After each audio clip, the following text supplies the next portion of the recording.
Kelly. Here we are. Hi. Guilfordian. My name is Gabe, Pollak, and we're going to talk a bit about influences and kind of changing genre and the show tonight with Kendrick Lamar. Yes. Pretty excited. Let's do it.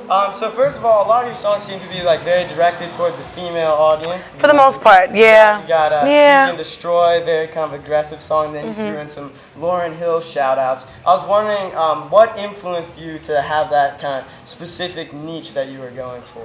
I think I grew up around a lot of really strong women. My mother's really strong. I'm from New York, so it sort of comes with the territory to be boisterous and opinionated. Same aggression. And I just feel like really my records tell my story, but they also speak from a perspective of just shamelessness. Like I have no qualms about speaking the truth about how I feel and what I think. And it's not always male bashing, which I think is kind of, I always walk that line. It's a very fine line. I'm always walking that line.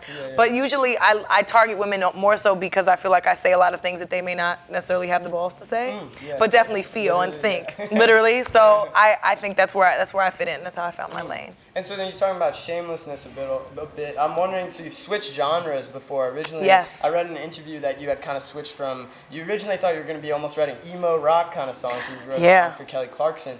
So I'm wondering, I think this is a mark of all great artists, is an ability to shift genres while maintaining authenticity. How do you do that?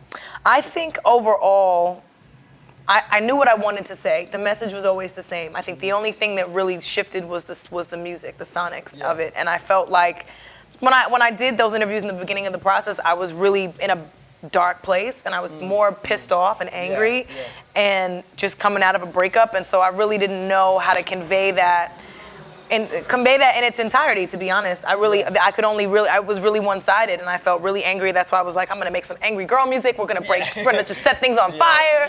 And it really turned out that I was a lot more soulful and a lot more hurt and vulnerable than I thought I would be willing to show.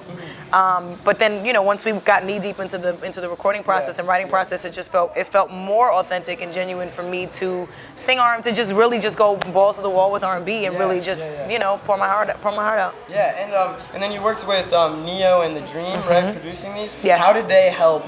Working with other people. How did that help you kind of emerge into yourself?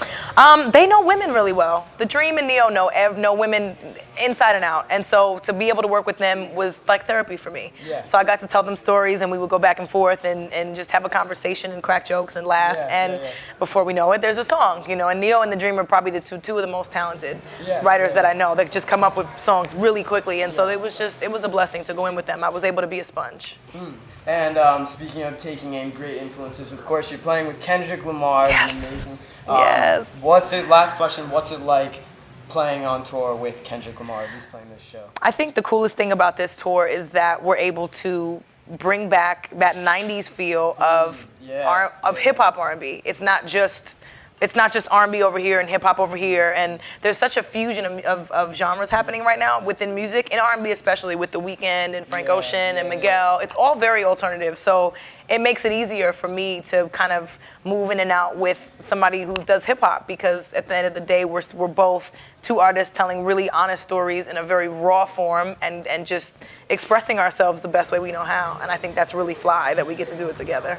Yeah. So that's all the time we have. Gabe, Bridget, Guilfordian. The Eagle. America. There it is. Like the best question in the whole building. I'm like, this dude kind of smart. Right? So now I'm walking here and I'm like, it's the same dude with the Eagle hat on. The hat! There's only one of these. Only one. It's a one of one. Find more, and I cannot. So. I said, what is that on your head, man? He said, this is America. That was your answer? That's amazing. Right